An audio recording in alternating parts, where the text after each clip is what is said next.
My fellow citizens, at this hour, American and coalition forces are in the early stages of military operations to disarm Iraq, to free its people, and to defend the world from grave danger.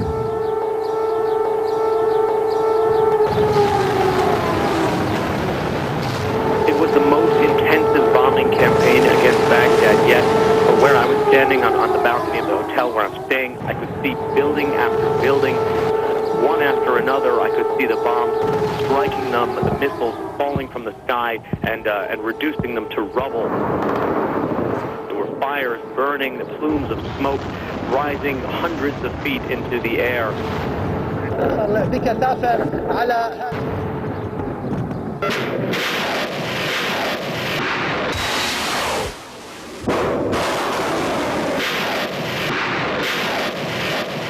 Today's bombing was completely different. I was standing on a roof over here, and one of the major buildings associated with the government exploded right in front of my face, and it just sent this tremendous shockwave that rocked our building.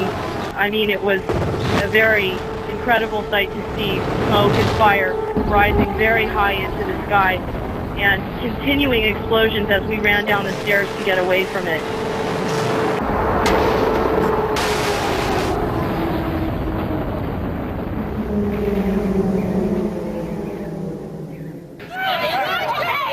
Protests in San Francisco threatened to shut down the city as anti-war activists sat in. Hundreds have been arrested. In Minneapolis, they carried coffins. In Chicago, protesters clashed with police. Thousands of Americans are marching. Pictures from New York City. You can see police moving in Atlanta. Tens of thousands of people are marching. We continue to find people who have never taken to the streets, who are doing this for the very first time in their lives. And as you can see, a lot of anger specifically at the media. A very angry swelling across the globe in London. Egypt, Bahrain, Lebanon, the Palestinian terror, Jordan. Hundreds of protesters. Athens, Greece was turned into a huge protest arena. In Australia, where thousands took to the streets. More violent protests erupted in Egypt, Yemen, Lebanon, and Jordan. Chaos on the streets of Cairo. Hundreds of anti-war. In Beirut, police used water cannon against protests. In Istanbul, they tried to beat the crowds back with batons and tear gas. In France, a rally outside the U.S. Embassy in Paris, Indonesia, Malaysia, and Pakistan. 50,000 people. Several thousands. In Italy, anti-war activists staged demonstrations in Milan, Venice, and Rome. The UK's biggest ever wartime peace demonstration. More than 1 million marched against war. In Spain, several hundred. Venom poured out on the street, chanted Bush, murderer. In the Middle East, some 10,000 Palestinians. In Ottawa, students marched on Parliament Hill. Some activists locked themselves to the gates of the British High Commission. Thousands of protesters marched through central Tokyo. In the Philippines, hundreds of Muslims. In Beijing, where Chinese authorities rarely allow political demonstrations. Some 20 towns in Switzerland were preparing for demonstrations. But people who've never carried a placard before are showing up to watch British and American flags burn.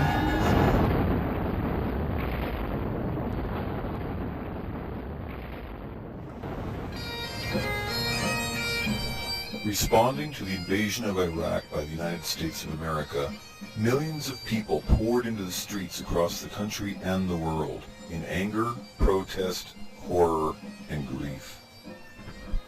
In one small town, some businesses responded by shutting down for the day, while more than 600 citizens peacefully and calmly marched. At high noon, 14 of these folks, several in their 80s, sat down in the center of the main intersection. They called themselves the Crossroads Affinity Group. The larger crowd spontaneously gathered around and collectively began to vocalize a single mesmerizing note in a somber vigil.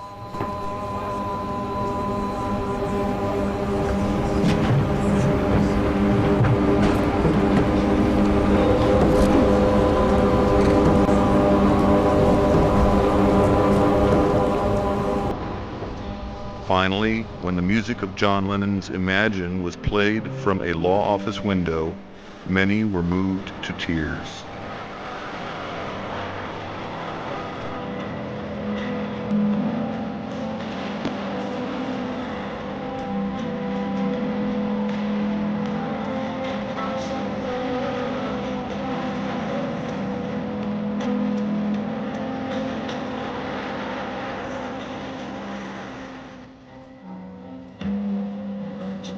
This is an unlawful assembly. If you do not leave the area, you are subject to arrest. This has been determined to be an unlawful assembly.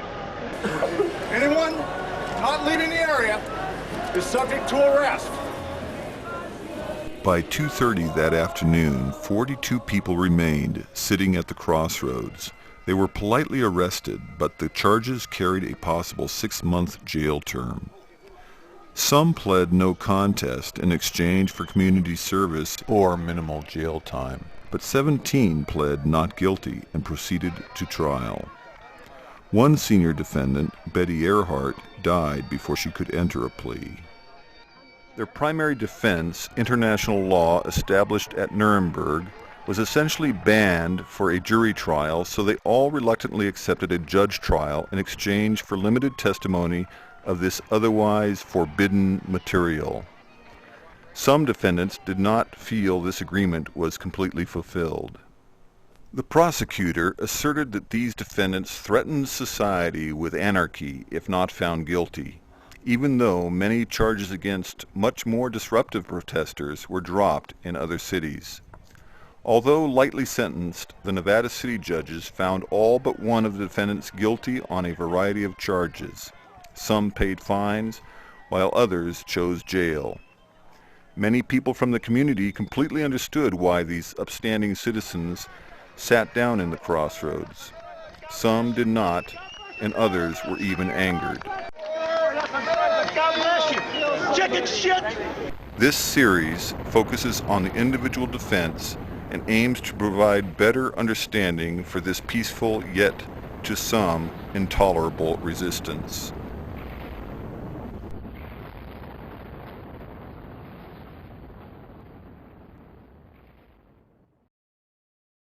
We felt on that day it was really important to take a stand for peace.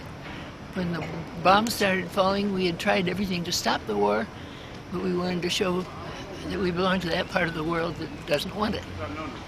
And we think it's an international group that doesn't want it, and there are lots of people in our own town that don't. And I felt it was important to stand up and stand for what I believed here, where I've been living 28 years instead of going to Sacramento or San Francisco, which I have also done. But that here I'm known, and so it's worth letting folks here know what I stand for, and that I think the war is wrong. I'm for life and love and peace. It's useful no matter what happens here in terms of all the world and the fact that it's happening all over, not just here. And I'm doing it because I have a big family, lots of kids and grandchildren, and I want a better world for them.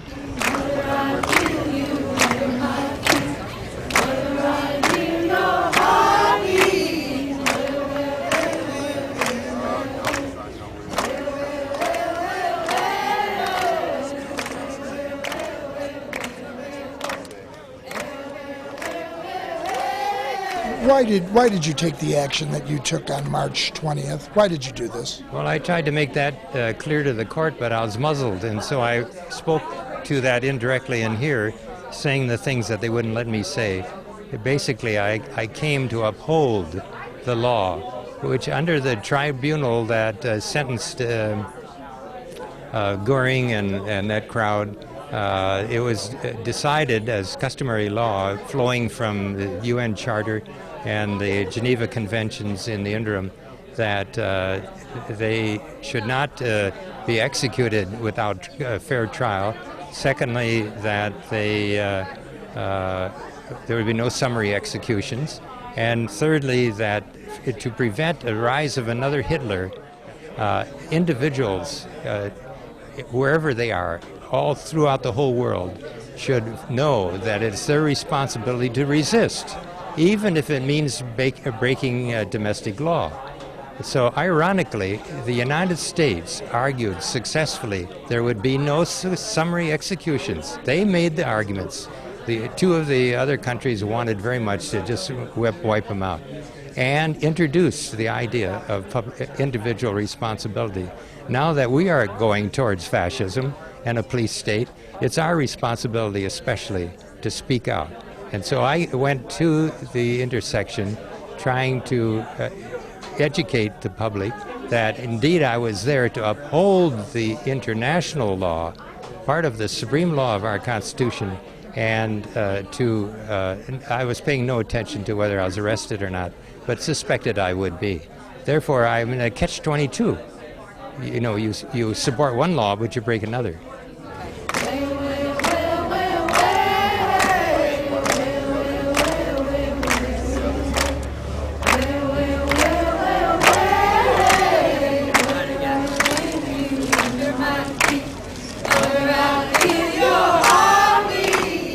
No matter how hard I worked on it, I just can't have anything but incredible respect and admiration for those people. And I just would like to see this as part of a larger movement that will continue until there is peace and justice truly on this planet. And it doesn't look like that's going to be in my lifetime. And I wish it could be in Meg Palley's and Russ Jorgensen's. It doesn't look like it'll be in my kids maybe, but it's just going to have to happen. And if it doesn't, it's not going to be for one of people like these people here today trying. And, you know, one thing that came out of this, I hope, is going to be part of that movement. Professor Meyer talked about the history and effect, the impacts of social movements on society. This is his first time testifying in a criminal trial as an expert witness in the area of social movements. His testimony was so compelling, it was so relevant to what was going on here. I think that the judge would probably agree with that. And it's incredible to me that this really just foremost, well-read, well-published expert in this area has never testified before as an expert witness. And you know, when we presented this to Judge Edwards, to his credit, he really balked at first. He thought, well, a sociologist to testify about social movements, why would that work? He ended up agreeing that it would work, and it did. And one of the first things I'd like to do after this trial, other than working to prepare for the second and third, is connect with the National Lawyers Guild and other legal people who are defending cases like this and talk about the kind of defense that we offered here, as well as Dr. Meyer and his testimony, and see that more and more courtrooms around the country hear this kind of evidence. Because even if it didn't here, I think you're going to see it result in more and more acquittals as juries, as judges are willing to apply the law to what happened and find that, you know, no, this was not unreasonable under all of the relevant legal principles, including the Constitution. It was not unreasonable what happened here that day in Nevada City. And no, these people did not have a criminal purpose when they sat down that day. So I'm going to work toward that happening, if not here in this courtroom today, then in the future.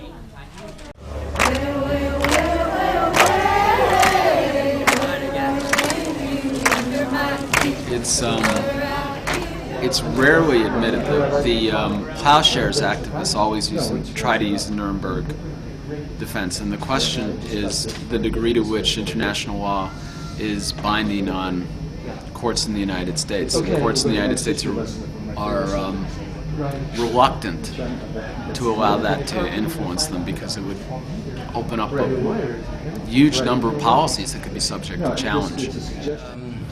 There were some negotiations on Friday, some talks with the judge, and it was my understanding that there was going to be some leeway allowing the defendants to testify as to different topics. One of them, my understanding was that would be the Nuremberg principles. However, this has been limited quite a bit, I felt. Mr. Jorgensen is a wonderful expert on the Nuremberg principles. He has spent a large part of his life studying the Nuremberg principles, and it was very disappointing that Mr. Jorgensen could testify a bit longer. We originally were going to try to bring an expert witness on international law to testify about international law and the military action in Iraq. The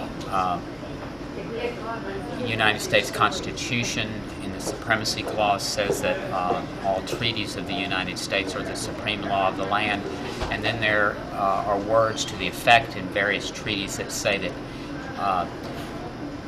where international law is going to be brought into a forum, which would include, of course, a domestic courtroom, that is one area where an expert in law can testify. However, the judge did not want to allow an expert in international law to testify. But nevertheless, the judge said that the defendants could testify to some of their own motivations.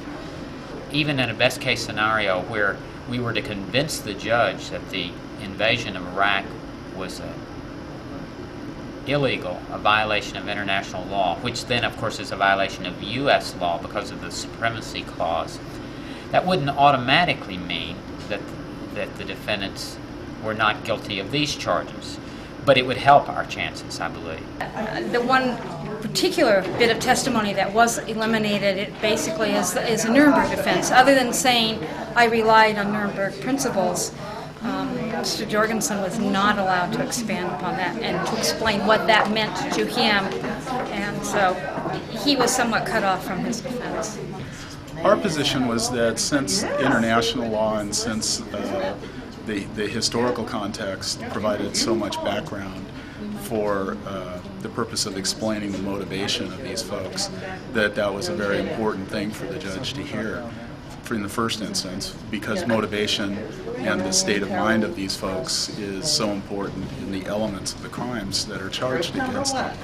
Secondly, we feel that provided a defense, because if you honestly are trying to follow international law, then these people were taking minimal steps to try to prevent a harm which is required in the Nuremberg conventions and the laws and treaties that the United States has signed on to in the United Nations.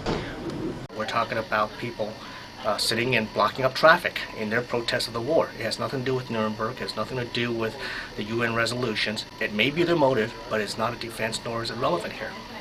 We believe our case is solid, right there, and there's not much excuse for their actions. They may believe, the defendants may believe, based on their own convictions, that excuses their conduct, but not legally. That's our position. There's no justification for what they did. They're not criminals in the term that we're used to. I believe they're sincere. But no man is above the law. No person should be above the law. And you may be motivated by lofty goals, but you still have to behave and conduct yourself within the rules of society. And when their conduct interferes with the public's right to travel freely upon public streets maintained by the public, then it crosses from First Amendment protest to the charged conduct, which was public nuisance and failure to disperse. Case law is very plain and clear that you've got to have some immediate harm to yourself or to another person to make that defense of another person, such as stopping a mugger from attacking a third person. This has nothing to do with them personally. A war in Iraq is 8,000 miles away, and they have no immediate harm that they could even foresee coming to them from the war, aside from any relatives that they may have overseas. But they themselves there at that moment have no argument about stopping it as a defense of others.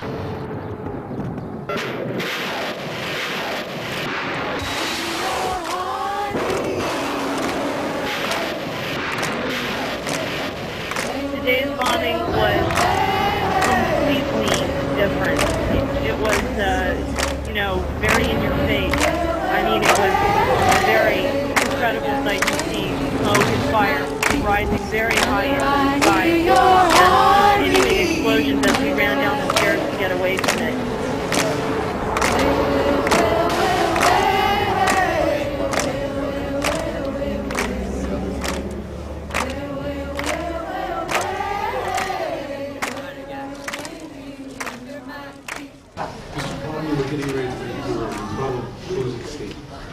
I'd like to address Ms. Kaufman's argument that these people have already gone through and done their email and their letters to their congressmen and their protests, and has not resulted in what they believe to be satisfactory action by the government. So they're then having to forced to do something that may ultimately be considered illegal. Taking that logic to its ultimate conclusion, this is really arguing for anarchy. That's saying that anybody with firmly held enough belief, if they're not happy with the way the process is going, can take the law in a matter into their own hands. And that's exactly Ms. Kaufman's argument. And that is wrong. The defense of others. we don't have the others. That's a war 8,000 miles away. The cases are clear and have been provided to the court through our motions and briefings that the presence requirement is one of the definitions of being immediate harm. The immediate harm to that person, that other person, defense of others, or defense of themselves. Obviously, you got to be immediate, right there in their presence doing it, or shortly in their presence, so as to justify the actions of the party. Here, we have no evidence whatsoever that that war 8,000 miles away was an immediate harm to those people here in Nevada City, California. None at all. Again, that is also a slippery slope to anarchy, because that argument justifies action by anybody who can claim some specious and off-distant land to off-distant party of unnamed people of some particular group that needs our help. And I can justify that with whatever conduct I have. Again, that is wrong, because that is a slippery slope to justifying anarchy. I remember that Professor Myers talked about that each protest group has to do things that gets them a greater response, a greater publicity, greater action. I'm sure that Dr. Myers did not advocate violence or breaking the law. In fact, he never said that. But he is a sociologist. The legal conclusion and legal determination is the court's providence, not his. What we have here is that the conduct is what is the issue here. The charged conduct is blocking, interfering with the roadway that affected hundreds of other people in Nevada City. Now, I agree that if we are to consider the reasonableness of that action, we have to consider the reasonableness of how many people were affected. In this little community, that intersection of Pine and Broad, that is the entire major intersection, that's downtown. And several hundred people for this little town is a lot of people. A lot of people were affected. Their rights were trampled on because those people believe their rights take precedence. That is not the law, and that is not right, and that is not just. Okay. Now, before I begin here, I could step back and do a written notice of decision. I'm not going to do that. I'm going to make a decision right here so that everyone has a benefit of my thought process. And remember, you don't get to argue with the judge on the decision, okay? That's why they have appeals. First of all, I'm going to find Ms. Webb not guilty of counts 1 and 2. The evidence is that when, and it's unrebutted, by the way, that when Chief Travada came up and requested the parties disperse, the people were not at that time insisting upon any unlawful conduct. She left the group at that time. The videotape shows her at the time Under Sheriff Tronner was advising the parties on how they were to be taken into custody and informing them about the procedure. Shows her walking across the street, across Pine Street at the intersection of Broad, between Broad and Commercial Street. So she wasn't there when the unlawful assembly was declared. She wasn't there after Chief Travada released the others, and the others that got on the left are not charged in this case. So I think that people would agree that the evidence is insufficient to establish any guilt on the part of Ms. Webb for counts 1 and 2. And her reappearance in the center of the intersection, I'm convinced, and once again the evidence is unrebutted, that she had just walked back up to the group and for whatever reason was taken into custody. So I'm going to find Ms. Webb not guilty of counts 1 and 2. I'm going to find all parties not guilty of count 3. The other defendants, however, listen, any decision the court makes here today is made with great deference to your political opinions and political views. I know you don't consider it political because you consider them humanitarian. I hope Ms. Pally is wrong, that we're going to be limited to senior citizens doing peace protests in the future because younger people have too much to lose. Well, I hope that's not true. I know that senior citizens' participation in events like this lend those events additional credibility because we assume, and I think correctly so for the most part, that senior citizens have a view of life that is tempered by experience. As to Mr. Blickenstaff, Mr. Jorgensen, Mr. McNair, and Ms. Powley, however, the court will find them guilty of counts 1 and 2.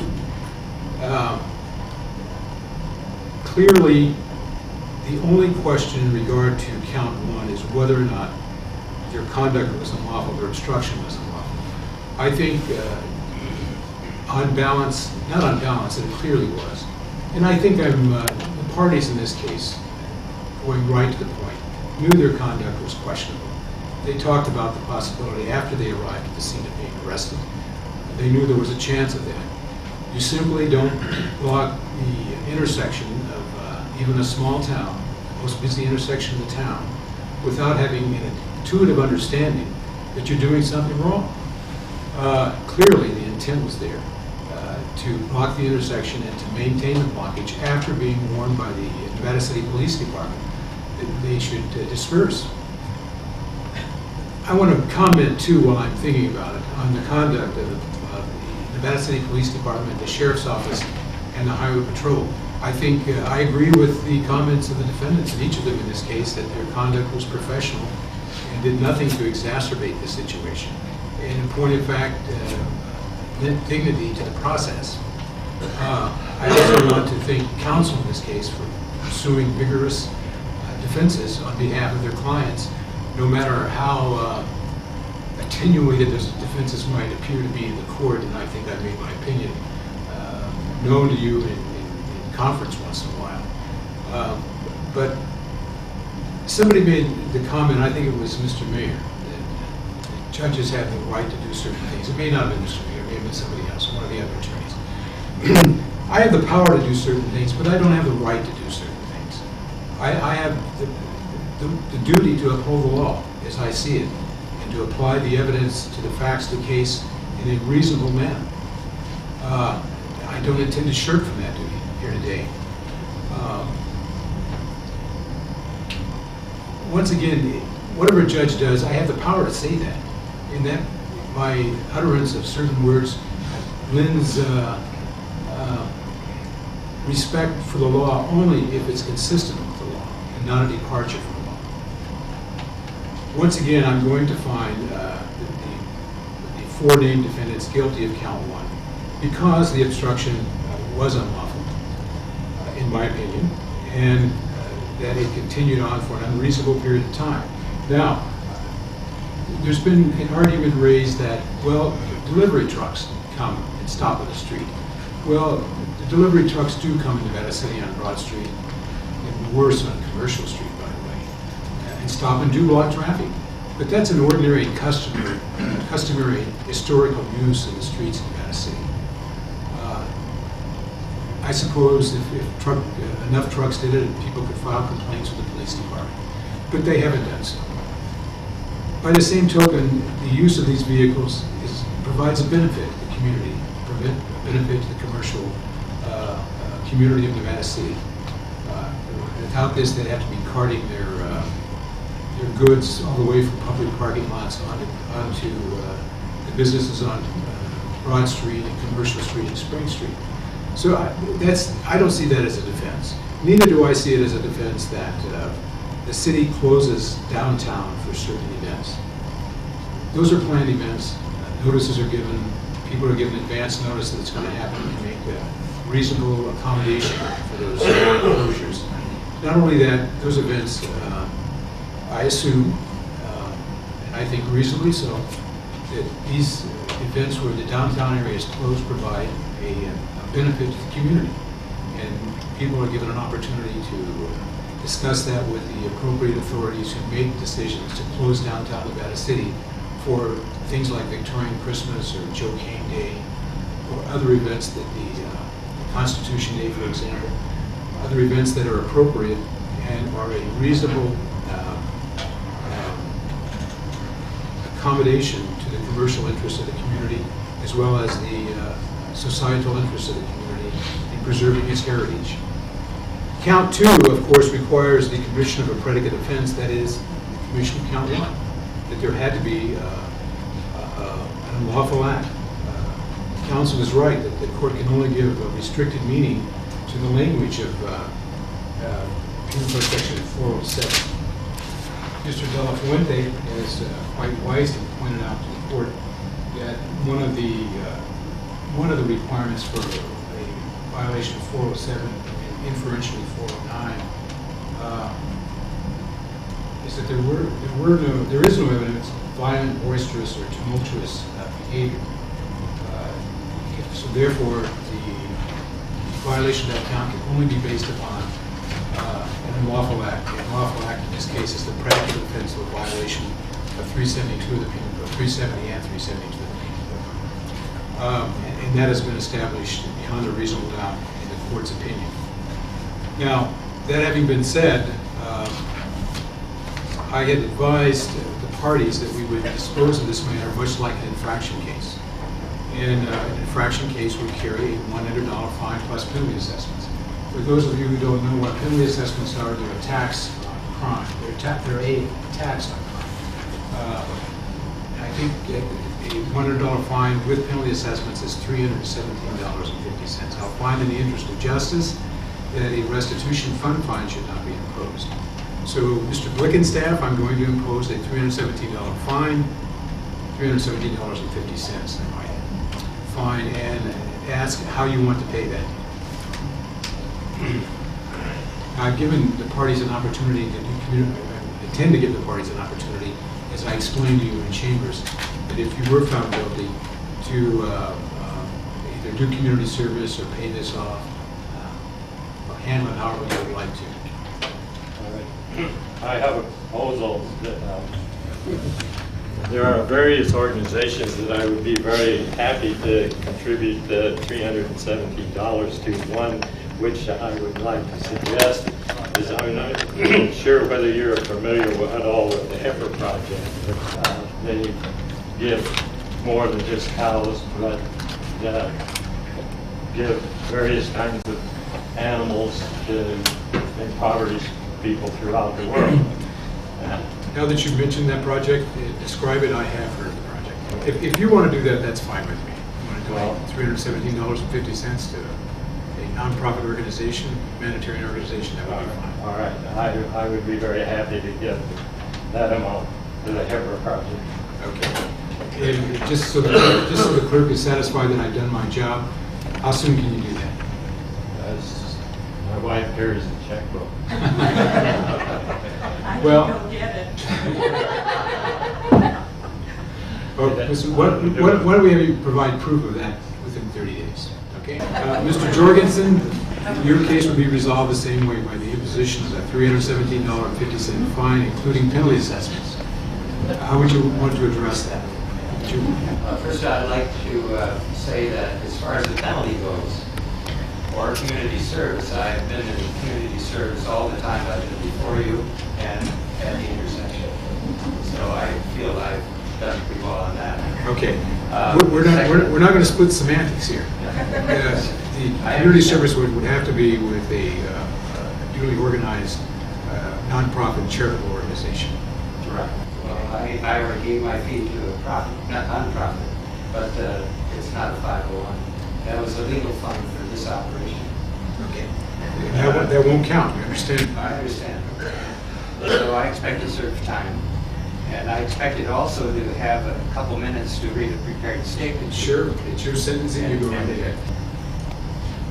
For the United States, a hallmark of whose history is its role as a progenitor of the rule of law, to embark on a path of disregard of its international legal obligations is to abandon the best that its history has to offer to the world. According to a leading Constitution and treaty law expert, Francis A. Doyle, the fundamental constitutional commitment to the balance of the executive, legislative, and judicial has seldom, from the beginning of the Republic, been carried out by the courts with regard to U.S. foreign policy. I believe the judicial can and should help end the practice of judges, yourself as well, friend Edwards, straining to exclude international law consideration in jurisprudence. Conscience consideration known as jury nullification, is not limited as a right of jurors. Paraphrasing the definition for jury nullification in Black's Law Dictionary, a judge, like a juror, can knowingly and deliberately refuse to apply domestic law. For example, 3 strikes. Either because the judge wants to send a message about some social issue that is larger than the case itself, or because the result, dictated by domestic law, is contrary to the judge's sense of justice, morality, or fairness. It has been stated that law is above all an instrument to secure justice for society as a whole, and that implementation of international law, even against one's own government, is an essential aspect of constitutional process in a political democracy. It will help put nations on a path to justice through peace and help end the current race of humans to a finished line. To reject the system of treaty-based international law rather than build on its many strengths is not only unwise, it is extremely dangerous, if not fatal. It is urgent that the United States reject this path and join with other countries in making global treaties crucial instruments in meeting the security and survival challenges of the immediate future. Thank you for hearing me this day. Thank you, Mr. Jorgensen. You're indicating you already know that you can set this off in jail if you want to. I plan to do so right away. Okay. Listen, this would be set at $97 per day. Now, when do you want to do this? Right now. Okay. You sure? We can, Sir, we can my do it wife and I have tomorrow. talked about it. Okay. Very good. We'll do it that way then. All right. And Ms. Pally, how do you want to address this issue of payment of fine? May I read my statement? Sure. I plead not guilty. I participated in civil resistance, an act which is necessary when one's government is violating international law, according to Nuremberg principles our government once advocated. If I did not do something to show my opposition to the murder of innocent people caused by this preemptive war, I would feel guilty. As a Quaker and a lifelong pacifist, I have opposed each war in which we participated. War creates problems, never solves them. I chose to join the local peaceful protest rather than one in Sacramento or San Francisco because I have lived here 28 years and I want to stand and be counted where I am known. I have twice been arrested at the Nevada test site, and I cherish the permits given me by the Western Shoshone National Council to gather, go, and come on their land taken from them illegally by our government for war preparation. Last summer, I was arrested at the Livermore Radiation Laboratories with a group protesting new, modern nuclear war instruments. The Patriot Act deprives us of the freedoms given by our Constitution and Bill of Rights. We now spend millions on prisons and for military control of countries where we do not belong. At the same time, we give huge contracts to corporations to rebuild what we currently destroy or intend to destroy. I will not intentionally contribute to the hatred of others or to war. I believe that the greed and affluence of my fellow citizens contributes to the world problems, and I intend to simplify my own life and live what I believe. At 85, I am studying nonviolent communication with a group here. We all need to feel safe, even those who imagine killing others will make them secure. The best way to get rid of enemies is to turn them into friends, and I am learning to abandon ways of blame that never work. And our nation also needs to stop blaming others. The earth belongs to all life, not just to fortunate citizens of the United States. Thank you. How do you want to handle this fine? You want to pay it? Community service? I do community service already and have done for years. Well, no. I do it because I choose to, not because I'm feeling guilty. Okay. I don't feel guilty. So how do you want to handle this? No. I don't want to do anything that I'm compelled to do because of this, because I'm not guilty, so I will do the alternative. Which is the same thing that happened to Mr. Jordan and Mr. Jordan's right. son? Okay. When do you want to start this? And by the way, you were in custody for the same period of time, roughly? Right, yeah. They should get credit for the one that they served on the file. When do you want to do this? Okay, well, that'll be commencing forthwith. And then finally, we have Ms. McNair. $317.50 fine. Ms. McNair, how do you want to resolve this? I also want to make Go a ahead, statement. please. Go ahead. Thinking back over this past year, I've come to some major realizations about the direction we are headed as a nation. After the terrorist attack of 9/11, when that occurred, I thought we, the U.S., had the perfect opportunity as a nation to open up a world dialogue, communication to lead the way toward a positive, holistic outcome, to actually step into the shoes of so-called superpower. But instead, this current administration attacked and killed innocent people in Afghanistan. More recently, the president has led a preemptive strike, the first of its kind in world history, against innocent people in Iraq. Again, people who had nothing to do with the terrorist attacks of 9/11. When this country began the bombing, I felt it my duty as an American and as a human being to do something drastic, something that might hold meaning for others who would witness my action. For the past several years, I've been working with the Western Shoshone Native elder, Corbin Harney. Corbin predicates his life's work with this word, Shindahai. Shindahai means in Corbin's native language, peace and harmony with all creation. I've been working toward this end for several years now. And when I realized that our administration decided to ignore millions of people worldwide crying out for peace, or at least time to allow the UN weapons inspections teams to find what they could, I knew that I must join with the millions around the world and try to put a stop to this administration's invasion of Iraq. For more than 10 years, I've participated in a Native American women's drum group. During part of that time, we were involved in drum feasts, the purpose of which was to encourage people, women in particular, to stand up for what they believe in, to stop holding back and pointing fingers and blame, and to move into the footsteps of our ancestors, to stand up for what is right and begin to institute positive change in whatever ways we can. Killing people is not the answer to any problem. Breaking international laws set in place largely by our government is not only illegal, I believe it's treasonous. The president of this country put our people in harm's way by mobilizing military force into Iraq, knowing full well the probability of terrorist retaliation. In addition, he violates our own Constitution on 2 counts by moving into armed conflict without the declaration of Congress. And according to our Constitution, this nation is authorized to involve itself in military conflict only under self-defense or imminent attack. Because of the atrocities engaged in by our administration, I felt compelled to sit in the street on March 20th, rather than be complicit to the unfolding criminal activities. Because of the international and constitutional laws set in place, as a result of the history we have come through to this moment, I was moved to join, to exercise my right with other like-minded individuals to uphold these laws of our world community. Because if we don't exercise our rights, do we have them? Okay. Thank you. And I will join with Meg and Russ. Have a seat there, and 3 of us will be working with you on getting you transported over to the Marine Ground Correction Facility. Would you like to just self-surrender over there, or go right from here to over there? You want to self-surrender over there, or just go into custody right now? Whichever. Indifference. Fair play. Pardon? Fair play.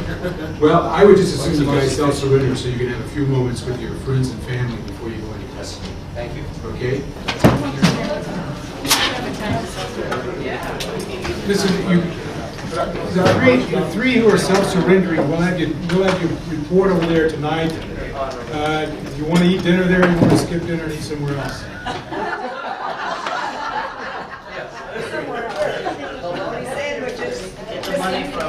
Thank you, Mr. Chairman. Good luck to you, sir.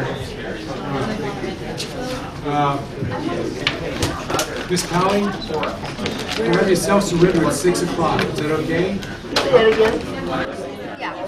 Yeah. I just want to guide you. I think you should all go together. To jail? No.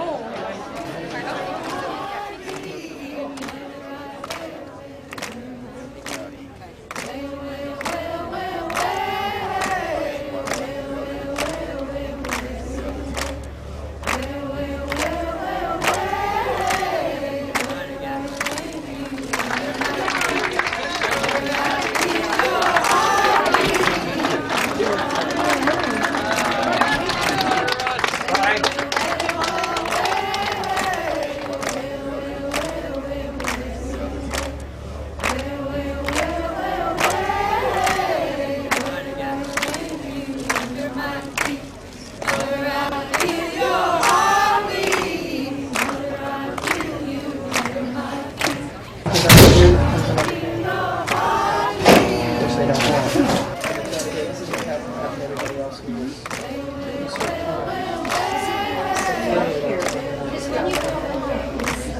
so weird. It's so weird to come out. Like, it's like you're just thrown out in the cold. It's gotten awfully quiet down out there.